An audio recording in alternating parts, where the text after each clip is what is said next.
Hello प्यारे बच्चों, welcome to our channel उड़ान सपनों की। आज हम करने जा रहे हैं क्लास 10th की विज्ञान की वर्कशीट नंबर 6, जो कि आपकी डेट 16 जुलाई की है। परमाणु क्रमांक, द्रव्यमान संख्या और समस्थानिक, इन 3 टॉपिक के बारे में हम पढ़ेंगे। आपने इलेक्ट्रॉन, प्रोटॉन और न्यूट्रॉन के बारे में पढ़ लिया है। आप सोच रहे होंगे कि क्या इलेक्ट्रॉन, प्रोटॉन और न्यूट्रॉन इनकी संख्या के बीच में कोई महत्व या संबंध है। तो हम जान लेते हैं। हम ये तो नहीं कह सकते ना कि अगर परमाणु इलेक्ट्रॉन 10 है तो प्रोटॉन भी 10 होंगे, न्यूट्रॉन भी 10 होंगे। तो इनके बीच में एक रिलेशन है, वो क्या है। सबसे पहले पढ़ते हैं परमाणु क्रमांक, जिसको परमाणु संख्या भी कहते हैं।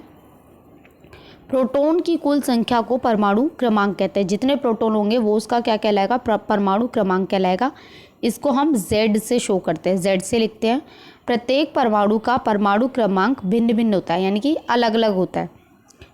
परमाणु क्रमांक जो होता है वो परमाणु में प्रोटॉन की संख्या और इलेक्ट्रॉन की संख्या के बराबर होता है। यानी कि अगर 10 हमारे प्रोटॉन है तो इलेक्ट्रॉन भी हमारे कितने हो जाएंगे, 10 हो जाएंगे। ठीक है, वही हमारा परमाणु क्रमांक हो जाएगा। प्रत्येक परमाणु में इलेक्ट्रॉन और प्रोटॉनों की संख्या समान होती है, तो भाई बराबर ही है। अभी मैंने बताया 10 बराबर 10 हो गया। ठीक है, एग्जाम्पल देखिए, एग्जाम्पल दिया हुआ है इन्होंने। सोडियम जो होता है Na होता है, इसका परमाणु जो संख्या होती है वो हमारी होती है 11। इसका मतलब क्या हुआ, इसमें 11 ही प्रोटॉन है और 11 ही इलेक्ट्रॉन है। मैग्नीशियम परमाणु संख्या होती है 12। इसका मतलब क्या हुआ कि इसमें प्रोटॉन भी 12 है और इलेक्ट्रॉन भी 12 है। क्लोरीन, इसकी परमाणु संख्या 17 होती है, तो 17 प्रोटॉन है, 17 न्यूट्रॉन है, सॉरी इलेक्ट्रॉन है। कार्बन की संख्या 6 होती है, इसका मतलब 6 प्रोटॉन है और 6 इलेक्ट्रॉन है। ठीक है, फिर सेकेंड है आपका द्रव्यमान संख्या। तो द्रव्यमान संख्या क्या है, चलिए पहले इसको देख लेते हैं हम। हाँ, द्रव्यमान संख्या, परमाणु में प्रोटॉन और न्यूट्रॉन की कुल संख्या के योग को द्रव्यमान संख्या कहते हैं। यानी कि अगर किसी में प्रोटॉन मान लीजिए 10 है और न्यूट्रॉन 5 है, तो कितना हो गया, दोनों को मिला के 15 हो गया। तो ये जो कहलाएगा ये परमाणु संख्या कहलाएगी। ठीक है, और इसको हम A से लिखते हैं, द्रव्यमान संख्या को A से लिखते हैं, प्रोटॉन की संख्या प्लस न्यूट्रॉन की संख्या। मान लीजिए कि एक परमाणु X का परमाणु क्रमांक Z है और परमाणु द्रव्यमान A है।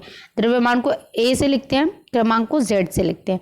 तो हम इसको ऐसे डिनोट करते हैं, X हो गया, यहाँ पे आपका आ जाएगा ऊपर, यहाँ पे आपकी द्रव्यमान संख्या आती है और नीचे आपका आता है परमाणु क्रमांक। तो ये देखिए लिखा हुआ है, परमाणु क्रमांक तत्व के प्रतीक के नीचे और परमाणु द्रव्यमान ऊपर लिखा जाता है। फॉर एग्जाम्पल सोडियम, देखिए सोडियम में हमने देखा था परमाणु की संख्या कितनी है, 11, लेकिन इसके द्रव्यमान की संख्या है 23। तो हम इसको कैसे लिखेंगे, सोडियम के लिए सिंबल होता है Na, 11 इसका नीचे नंबर आएगा और द्रव्यमान संख्या ऊपर 23 आएगी। तो इसको हम इस फॉर्म में लिखेंगे, तो ये आपको आना चाहिए। इसके बाद है समस्थानिक। समस्थानिक क्या होता है, ये एग्जाम में पूछा जाता है। समस्थानिक एक ही तत्व के परमाणु के रूप में परिभाषित किया जाता है जिसकी परमाणु संख्या समान होती है लेकिन परमाणु द्रव्यमान संख्या अलग अलग होती है। यानी कि एक ही तत्व, जैसे सोडियम है ना, सोडियम की कई फॉर्म है। एग्जाम्पल बता रही हूँ मैं, सोडियम का है नहीं, लेकिन जैसे हाइड्रोजन है, हाइड्रोजन की कई फॉर्म है। तो उसमें क्या होगा, परमाणु संख्या, यानी कि हाइड्रोजन की परमाणु संख्या 1 होती है तो वो 1 ही रहेगी, लेकिन जो ऊपर जो हम लिखते हैं द्रव्यमान वो अलग अलग होगा। एग्जाम्पल देखो, हाइड्रोजन के 3 समस्थानिक है। प्रोटियम बोलते हैं जिसको, जिसमें 1 होता है। ड्यूटेरियम होता है जिसमें द्रव्यमान संख्या कितनी है, 2 है और परमाणु क्रमांक कितना है, 1। ट्रिटियम में भी परमाणु क्रमांक 1 है और द्रव्यमान संख्या 3 है। यानी कि द्रव्यमान संख्या आपकी चेंज हो रही है। ठीक है, तो हाइड्रोजन के कितने समस्थानिक होते हैं पूछा जाता है, 3। तीनों के नाम भी पूछे जाते हैं। क्लोरीन के 2 समस्थानिक होते हैं, Cl1735, Cl1737। यानी कि नीचे जो है नंबर वो सेम रहेगा। कार्बन के 2 समस्थानिक होते हैं, C612 और C614। ठीक है, तो ये पूछा जाता है। समस्थानिक के कुछ यूज़ होते हैं, क्या यूज़ होते हैं, यूरेनियम के समस्थानिक का उपयोग परमाणु रिएक्टर में ईंधन के रूप में किया जाता है। परमाणु रिएक्टर आपने पढ़ा होगा। कोबाल्ट का भी एक समस्थानिक होता है, कैंसर के इलाज में उसका यूज़ होता है। आयोडीन के समस्थानिक का यूज़ कहाँ किया जाता है, जो घेंगा रोग होता है ना, घेंगा गाइटर की कमी से हो जाता है गले में, तो उसके लिए भी आयोडीन का जो समस्थानिक है उसके इलाज में यूज़ होता है। चलिए बेटा, अब क्वेश्चंस नहीं, अभी हमारा, हाँ अब हम क्वेश्चंस देख लेते हैं। रिक्त स्थान भरिए। तो है तो बहुत इजी, आप ऊपर से भी देख के कर सकते हैं। चलिए फर्स्ट क्वेश्चन क्या है, डैश परमाणु में प्रोटॉन की संख्या बराबर होती है।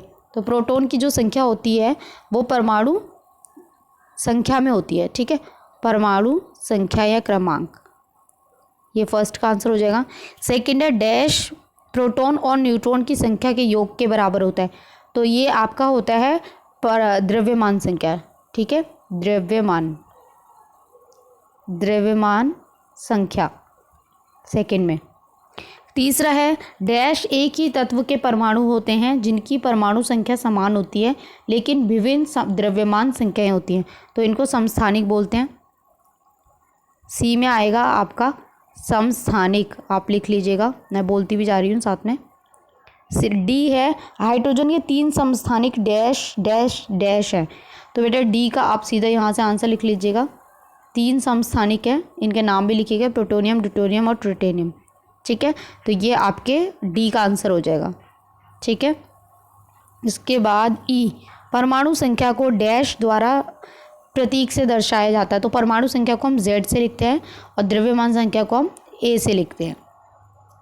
F है, एक परमाणु में 11 प्रोटॉन है और 12 न्यूट्रॉन है, द्रव्यमान संख्या ज्ञात कीजिए। तो आप इसका आंसर मैं यहाँ बता रही हूँ, जो आपकी द्रव्यमान संख्या होती है आप लिखेंगे द्रव्यमान संख्या बराबर प्रोटॉन प्लस न्यूट्रॉन, ठीक है। तो प्रोटॉन कितने 11 और न्यूट्रॉन कितने 12, आप इसको जोड़ेंगे तो आपका 23 आएगा। तो परमाणु द्रव्यमान संख्या क्या हो जाएगी 23। ये सोडियम का ही बताया हुआ है इन्होंने। तो यहाँ आपके क्वेश्चंस कंप्लीट होते हैं, वर्कशीट कंप्लीट होती है। आई होप आपको अच्छे से समझ में आई हो। तो चैनल को सब्सक्राइब ज़रूर करें, लाइक करें और अपने फ्रेंड्स के साथ भी शेयर करें अगर आपको वीडियो पसंद आई हो तो। Thanks for watching.